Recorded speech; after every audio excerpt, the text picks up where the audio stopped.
2006 मधील मुंबई लोकलमधल्या ब्लास्टचं प्रकरण सगळ्या 12 दोषींची मुंबई उच्च न्यायालयानं निर्दोष मुक्तता केली आहे। 19 वर्षांच्या प्रदीर्घ काळानंतर निर्दोष सुटका। न्यायमूर्ती अनिल किलोर आणि न्यायमूर्ती एस चांडक यांचा निर्वाळा। 2006 मध्ये मुंबईमध्ये झालेल्या साखळी बॉम्बस्फोटाच्या प्रकरणी मुंबई हायकोर्टानं दिलेल्या निकालाची राज्य सरकारकडून गंभीर दखल। सरकार या निर्णयाला सुप्रीम कोर्टामध्ये आव्हान देणार असल्याची माहिती। पुराव्यांच्या अभावी 2006च्या मुंबई साखळी बॉम्बस्फोटामधल्या आरोपींची निर्दोष मुक्तता। दरम्यानच्या काळामध्ये एका आरोपीचा मृत्यू झालाय, उर्वरित 11 आरोपींची मुक्तता। स्फोटाच्या 100 दिवसांच्या नंतर साक्षीदारांना आरोपी आठवणं अशक्य। साक्षीदारांच्या साक्षी विश्वास ठेवण्यासारख्या नाहीत। निकाल देत असताना कोर्टानं व्यक्त केलं मत। स्फोटांसाठी वापरलेले बॉम्ब ओळखण्यामध्ये तपास यंत्रणेला अपयश, न्यायालयाचं निरीक्षण। मुंबई लोकल ब्लास्टच्या प्रकरणी 5 जणांना फाशी आणि 7 जणांना जन्मठेपेची शिक्षा सुनावण्यात आली होती। येरवडा, नाशिक, अमरावती आणि नागपूर कारागृहामधून दोषींनी व्हिडिओ कॉन्फरन्सद्वारे हजेरी लावली। मुंबई उच्च न्यायालयाचा निकाल धक्कादायक। विशेष सरकारी वकील उज्ज्वल निकम यांची 2006च्या साखळी बॉम्बस्फोटाच्या निकालाविषयी प्रतिक्रिया। मुंबईकरांना न्याय हवा आहे। जे अतिरेकी आहेत त्यांना फाशी झालीच पाहिजे। मुंबई बॉम्बस्फोटाच्या प्रकरणी न्यायालयाने दिलेल्या निर्णयावरती सोमय्या यांची प्रतिक्रिया। तर लीगल टीमची रचना करा, मुख्यमंत्री फडणवीसांना किरीट सोमय्या यांचं अपील।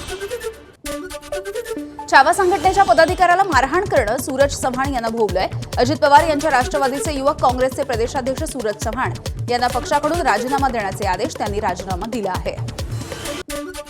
राष्ट्रवादीचे प्रदेशाध्यक्ष सूरज चव्हाण यांच्यासह 12 जणांवरती गुन्हा दाखल। छावा संघटनेच्या पदाधिकाऱ्याला मारहाण केल्याच्या प्रकरणी लातूर शहरामधल्या विवेकानंद पोलीस ठाण्यामध्ये गुन्हा दाखल। संजय शिरसाट यांच्या छत्रपती संभाजीनगरमधल्या घरासमोर दारू पिऊन गोंधळ घालत एकाचा त्यांच्या घरामध्ये घुसण्याचा प्रयत्न। सौरभ घुले असं या गोंधळ करणाऱ्या तरुणाचं नाव आहे। त्याला पोलिसांनी ताब्यात घेतलंय। अहिल्यानगरच्या कर्जतमध्ये गोदड महाराजांच्या यात्रोत्सवामधील स्वागत कमान चर्चेत आली आहे। स्वागत कमानीवरती अजित पवार आणि रोहित पवार यांचे एकत्र फोटो। दोन्ही राष्ट्रवादींची युती व्हावी, कार्यकर्त्यांची अपेक्षा। ईडीला घाबरलं नाही तर अशा गुन्ह्यांना काय घाबरणार? रोहित पवार यांची शासकीय कामामध्ये अडथळा आणल्याप्रकरणी गुन्हा दाखल झाल्याच्या नंतर प्रतिक्रिया।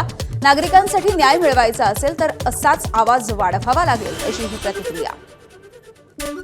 भाजपकडून मुंबई महानगरपालिका निवडणुकीची जबाबदारी आमदारांवरती।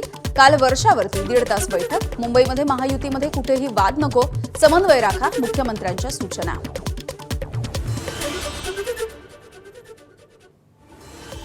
आगामी मुंबई महानगरपालिका निवडणुकांच्या पार्श्वभूमीवरती मुंबईमधील आमदार आणि नगरसेवक यांची एकनाथ शिंदे हे लवकरच बैठक घेणार आहेत। तत्पूर्वी विभागवार बैठका घेण्याच्या शिंदेंच्या आमदारांना सूचना। आज संध्याकाळी दादरमध्ये बाळा नांदगावकर यांचा गटाध्यक्षांचा मेळावा। आतापर्यंत बाळा नांदगावकर यांनी 35 विधानसभा मतदारसंघाचा आढावा घेतला आहे। घरं देण्याच्या नावाखाली चक्क मंत्रालयामधल्या 18 वरिष्ठ अधिकाऱ्यांची फसवणूक। 2,61,00,00,000 रुपयांना गंडा। हिरानंदानी गार्डनमधल्या ब्लू बेल इमारतीमध्ये घरं देण्याचा आमिष। फसवणूक केल्याप्रकरणी निवृत्त उपसचिवांच्या विरोधात गुन्हा दाखल। शिवसेनेचे 4 तरुण खासदार हनी ट्रॅपमुळे फुटले। खासदार संजय राऊत यांचा गंभीर आरोप। 4 मंत्री, अनेक अधिकारी सुद्धा हनी ट्रॅपमध्ये अडकल्याचा संजय राऊत यांचा दावा। गिरीश महाजन आणि प्रफुल्ल लोढा यांचा फोटो राऊतांनी पोस्ट केलाय। प्रफुल्ल लोढावरती अल्पवयीन मुलीवरती अत्याचाराच्या प्रकरणी पोक्सोचा गुन्हा दाखल आहे। एकत्रित फोटोची सीबीआय चौकशी करा, राऊतांची मागणी। विधानभवनामधील मारहाणीचं प्रकरण। नितीन देशमुख आणि सर्जेराव टाकले यांना आज कोर्टामध्ये हजर केलं जाईल। पूर्वनियोजित कटामधून मारहाण केल्याचा पोलिसांचा दावा। तपासामधील निष्कर्ष आज उघड होण्याची शक्यता। महाराष्ट्र विधिमंडळामधील गुंडगिरीच्या विरोधामध्ये पुण्यामध्ये आज ज्येष्ठ माजी आमदारांची संयुक्त पत्रकार परिषद। डॉ. कुमार सप्तर्षी यांच्यासह अनेक आमदारही उपस्थित। नवी मुंबईच्या सीवूड्समध्ये पुन्हा एकदा गुजराती पार्टी। भाजपचे गुजरातमधील आमदार वीरेंद्र सिंग जाडेजा यांच्या जनसंपर्क कार्यालयावरती गुजराती पार्टी। गुजराती पार्टीला मनसे काळं फासणार आहे। राज्यामधल्या परिचारिकांच्या आंदोलनाचा आजचा 4था दिवस आहे। परिचारिकांच्या आंदोलनाचा आरोग्य सेवेवरती परिणाम होतोय, तर मागण्या मान्य होईपर्यंत आंदोलन करणार असल्याचा परिचारिकांचा इशारा।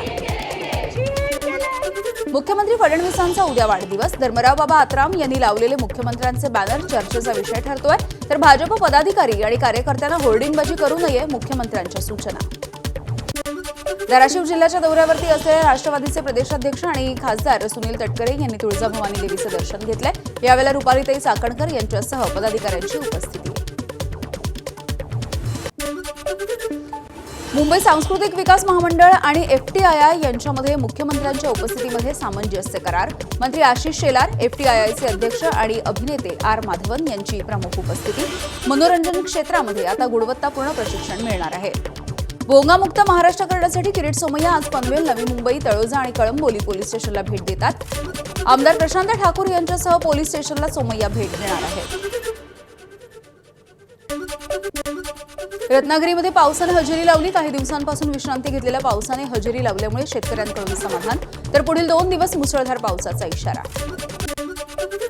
राज्यामध्ये पावसाचा जोर वाढणार आहे. कोकणासह घाटमाथ्यावरती जोरदार सरींची शक्यता आहे. मध्य महाराष्ट्र, मराठवाडा आणि विदर्भामध्ये विजांसह पावसाचा येलो अलर्ट.